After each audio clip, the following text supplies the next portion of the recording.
This video is brought to you by Nectar.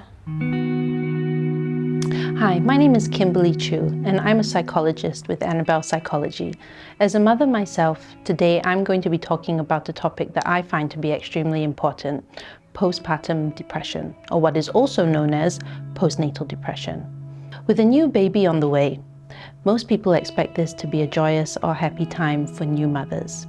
However, some new mothers are unexpectedly faced with feelings of sadness or depression. Naturally, having a new addition to the family can be anxiety-provoking and sometimes scary.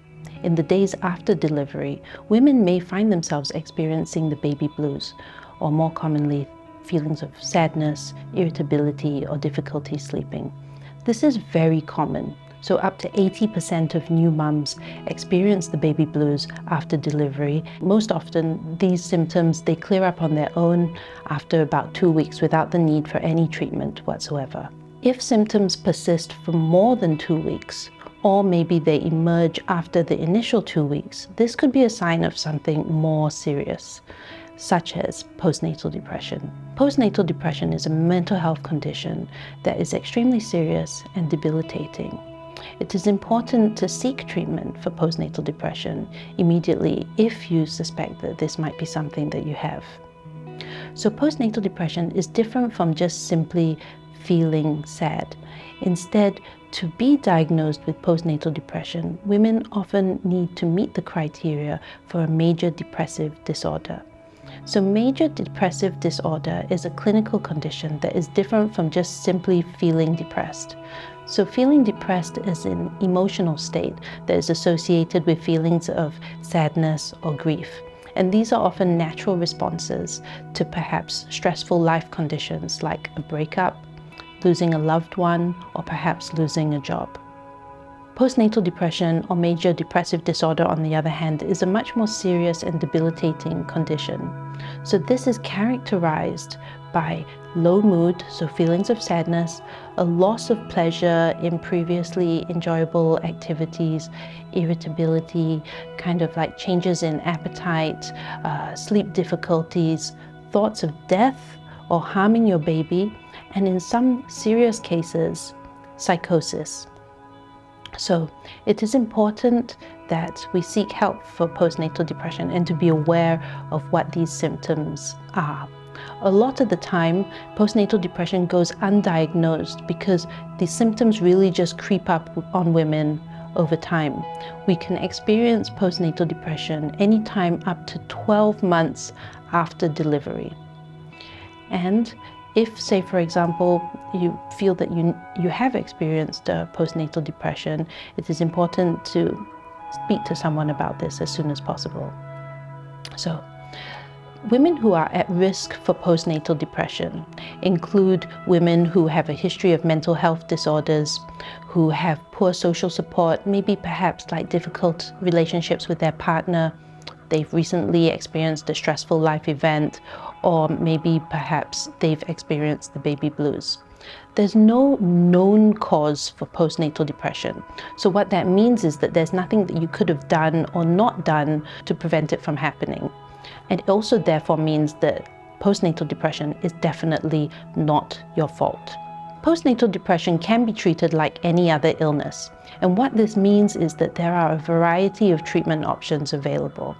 When we're thinking about treatment, we often think about medication, and this would involve a doctor prescribing antidepressants that would be safe to be taken for new mums while they're breastfeeding, or you could work with a psychologist to receive psychotherapy.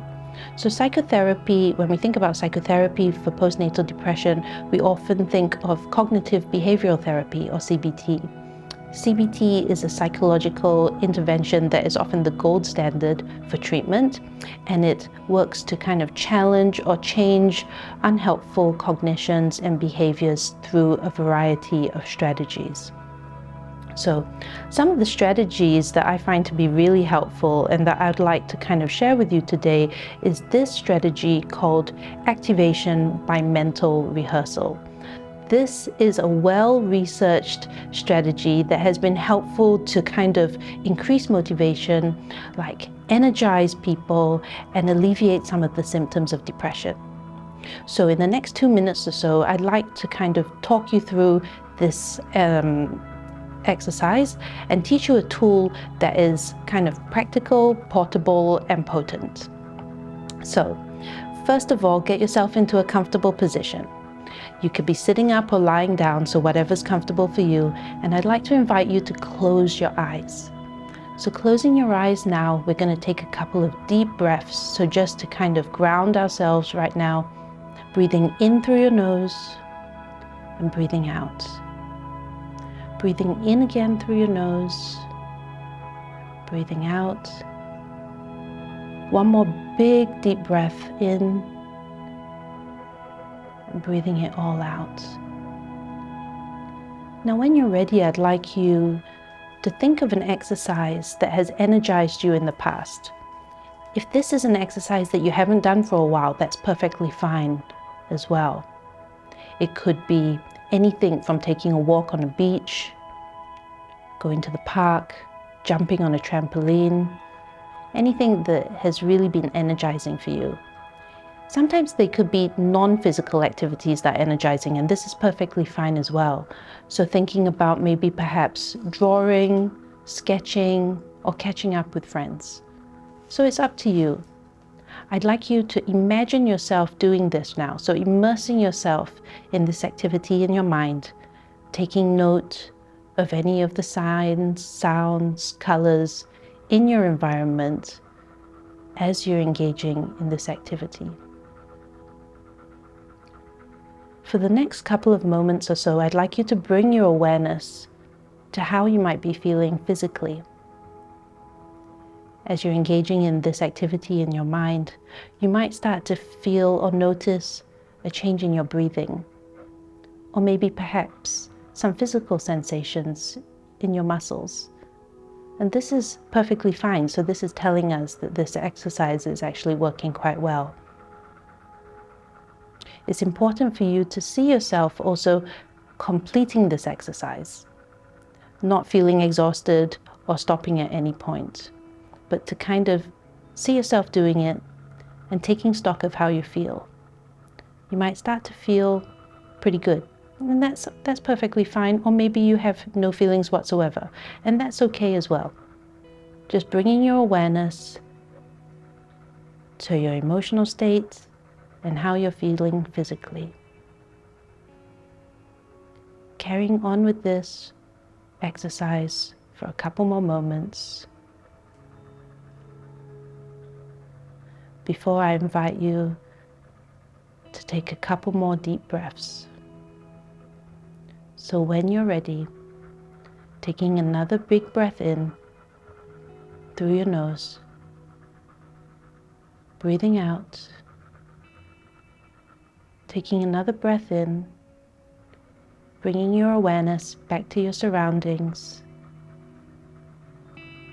any sounds that you might hear.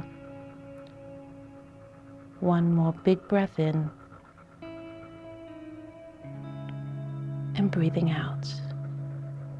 Whenever you're ready, I'd like to gently ask you to open your eyes. And this is an exercise that can be carried out anywhere that you like. And sometimes we really just don't have the energy, or we really don't feel like doing anything. And activation with mental rehearsal is something that we can do potentially at the beginning of the day to energize us, to motivate us to go out and do it.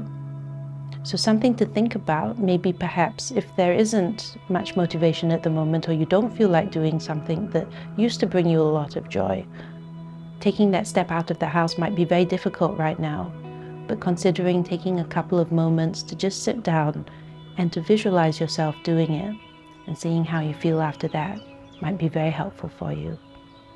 So in closing, I'd like to share that postnatal depression is a serious and debilitating condition. However, it does not mean that because you experience postnatal depression that you are a bad mother or that you are going mad. This could happen to anyone, and women have absolutely no control over it. However, there are a variety of treatment options available. We hope this video has been useful to you. If you'd like to learn more about mental wellness, do check out our other videos.